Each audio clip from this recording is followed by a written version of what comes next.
गावागावातील प्रवासासाठी एस.टी. महामंडळाची बस सेवा महत्त्वाची भूमिका बजावते. गावातील वाहतूक ही एस.टीवर अवलंबून आहे. अनेक शालेय आणि कॉलेजचे विद्यार्थी एस.टी. बसमधून रोजचा प्रवास करतात. त्यामुळे नेहमी एस.टी. बस तुडुंब भरलेले असतात. त्यामध्ये महिलांना अर्धे तिकीट असल्यामुळे मोठ्या प्रमाणात महिला वर्ग देखील बसमध्ये प्रवास करत असतात. या गर्दीमध्ये जागा मिळवण्यासाठी प्रत्येकाची धडपड असते. मात्र जागेसाठी शॉर्टकट वापरणं एका तरुणाला महागात पडलंय. दरम्यान सोशल मीडियावर त्याचा व्हिडिओ चांगलाच व्हायरल झालाय. बस स्थानकावर एक बस आल्यानंतर त्यामागे प्रवाशांची झुंबड उडाली असते. उभं राहून देखील अनेक प्रवासी प्रवास करतात. उभं राहायला लागू नये म्हणून एका व्यक्तीने अनोखा जुगाड केलाय.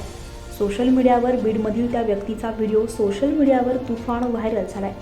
व्हायरल झालेला व्हिडिओ बीडमधील पाटोदा बस स्थानकातील आहे. यामध्ये जागा मिळवण्यासाठी वापरलेला शॉर्टकट महागात पडलाय.